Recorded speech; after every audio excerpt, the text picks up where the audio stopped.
You are listening to the Self Trust Solution Podcast with Dawn Lede, episode number 114.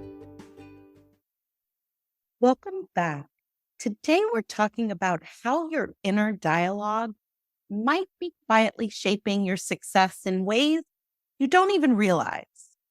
I'll share my personal wake-up call, the hidden ways self-doubt creeps into our thoughts and actions, and how you can start shifting your inner dialogue to work for you rather than against you.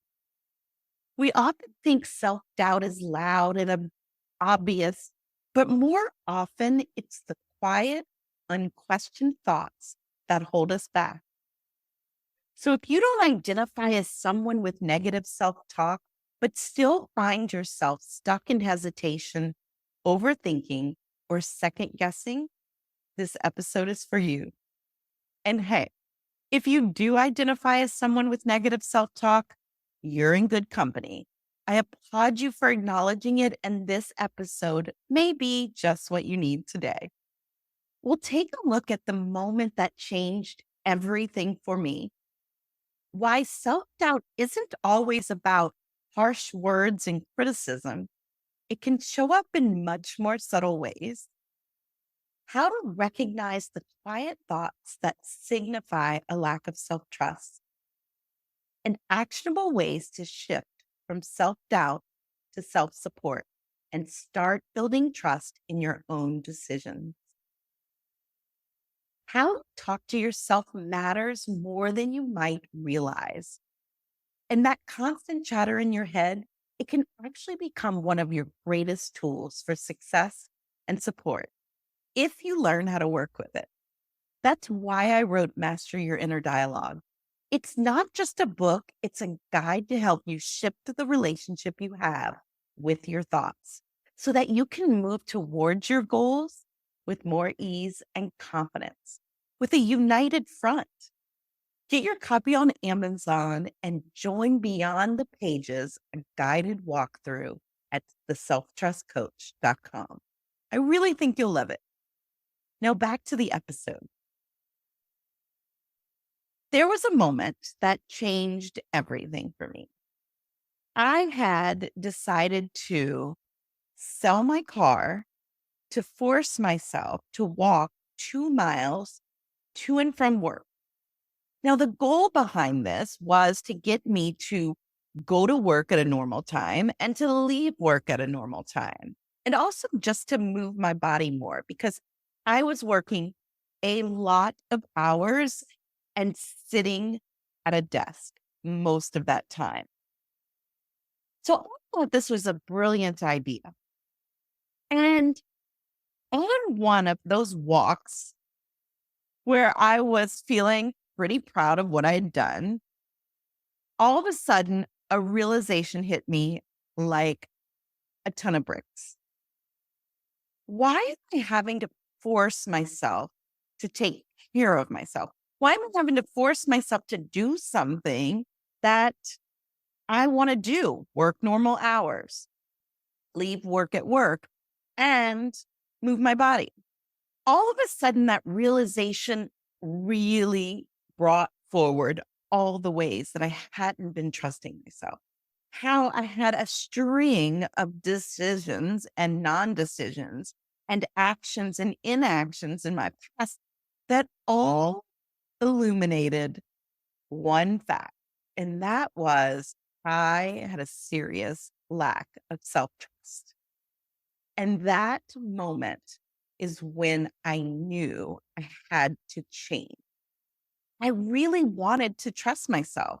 I really wanted to make decisions for myself that aligned with who I am, who I wanted to be, what I wanted to accomplish in this world. And I wanted to be able to follow through on those and not doubt that I would actually do it and not have to bring in trickery in order to make sure it happened. And I wanted to have my own back so that I was always taking the information that came from the decisions and the follow through and the not follow through and the indecisions and learning from myself so that I could move forward, always becoming a better version of me. And so that was the start of my path on building self trust. Now, I didn't actually recognize that I had a negative dialogue in my head, that I had negative self talk. I could see the effects of a lack of self trust, but I didn't really identify as someone who had negative self talk, as someone who was really self judgmental, hard on myself. Mm. That didn't come along until I decided to become a life coach. That whole realization about self trust and seeing the ripple effect that that has in our lives really led me down a path of learning more about myself first and how others work and how we're all related and affected by a lack of self trust. Really seeing what that meant in the realm of making decisions and follow through and have your own back, because those really are the three things it takes to achieve anything. And I could see that in all of my accomplishments and achievements where I second guessed or spun an indecision or where I didn't follow through or how I rushed to follow through out of a lack of trust that I would do it, not having my own back, replaying.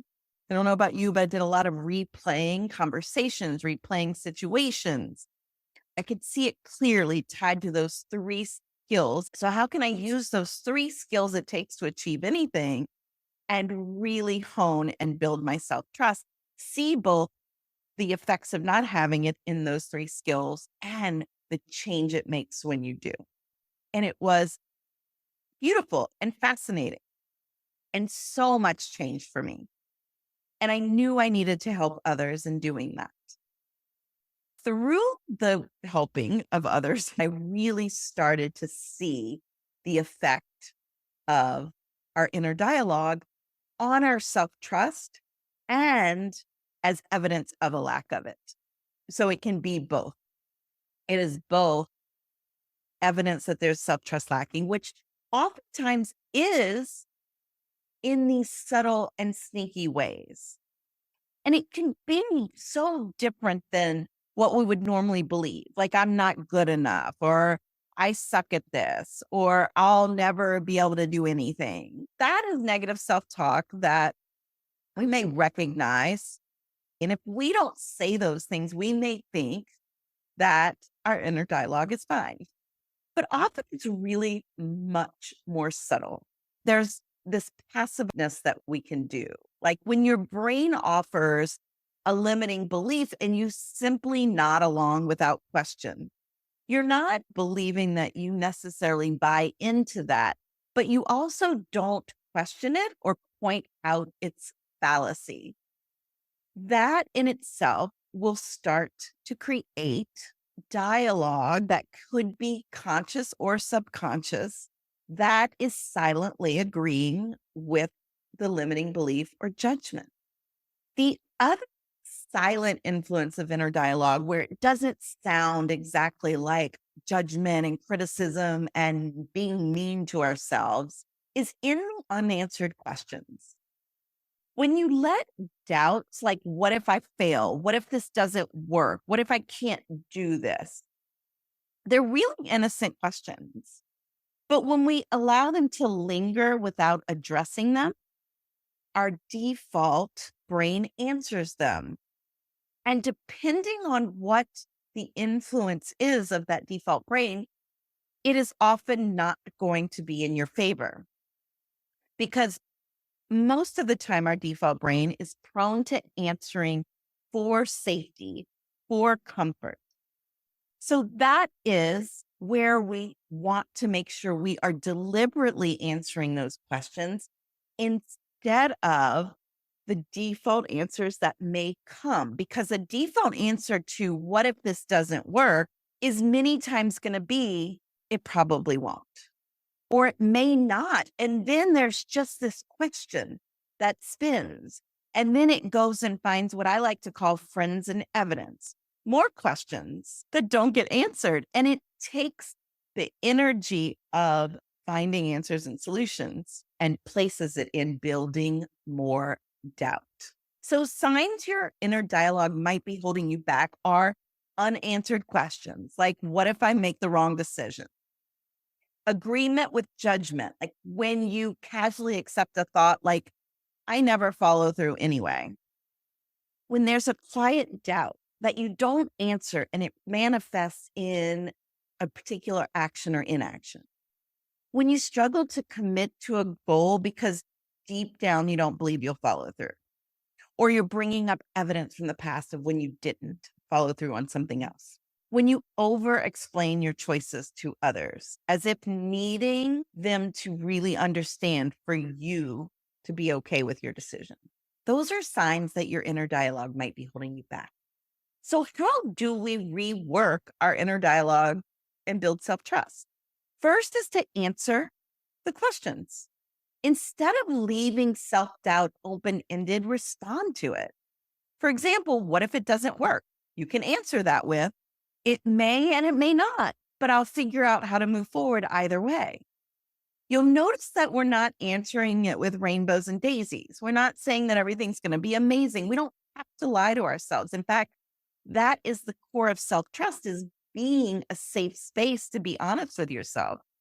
It's okay to have doubt, but we don't want to feed them and fuel them unnecessarily.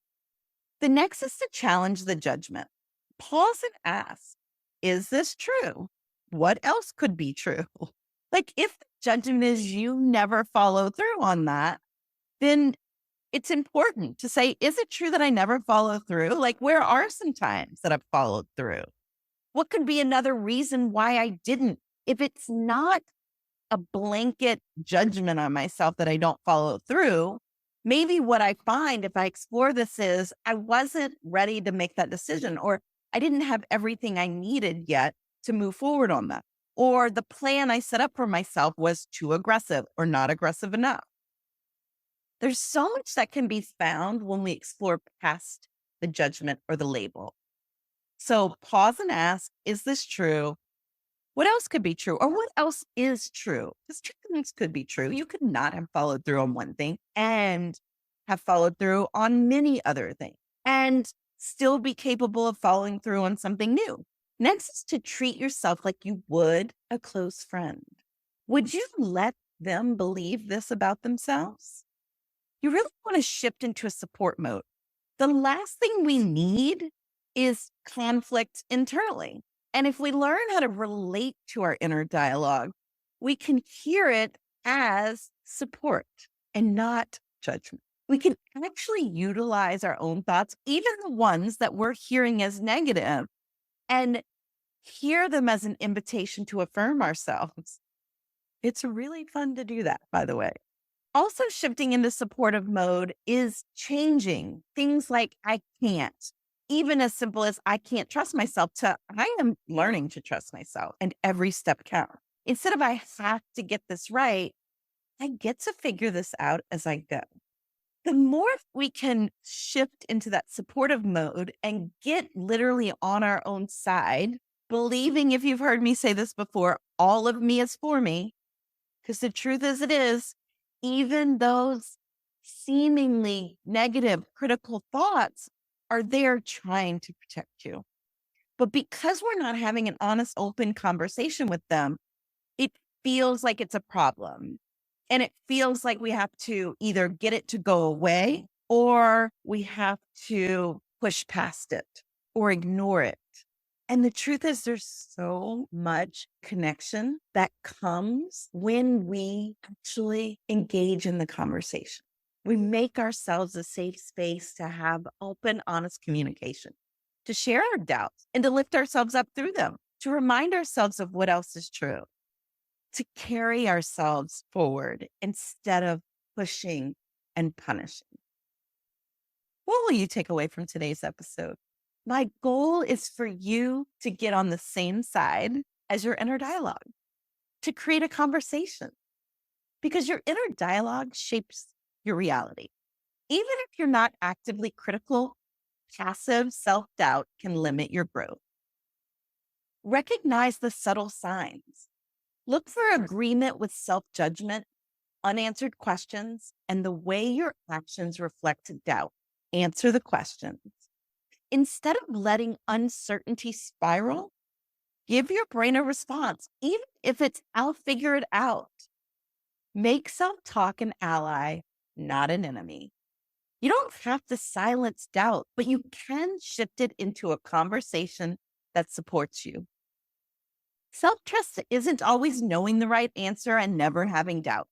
It's about believing that you are capable of handling whatever comes, that you're on your own side and you have your own back.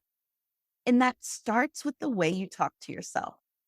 So this week, I encourage you to start listening to your inner dialogue and actively participating in the conversation. Notice when you're agreeing with self judgment, where questions are left unanswered, and where doubt is shaping your actions. And then start communicating openly. If today's episode resonated with you, I invite you to dive deeper with my book, Master Your Inner Dialogue. You can grab your copy on Amazon and join Beyond the Pages, my guided email series at theselftrustcoach.com. And as always, keep trusting yourself because you can. If you found this episode helpful, be sure to subscribe, share it with a friend, and tune in next week for more insights on self-trust and personal growth. The best way to get what you want is to grow your self-trust. And the best way to grow your self-trust is in going after what you want the right way. And the Self-Trust Lab is here to help you do just that. With the proven 3E success method, you'll cultivate unshakable self-trust while making what you want inevitable through practical tools, personalized methods, and master-level coaching. Let's turn self-trust into your superpower and success into your everyday reality. Join us today at theselftrustcoach.com/the Self-Trust Lab.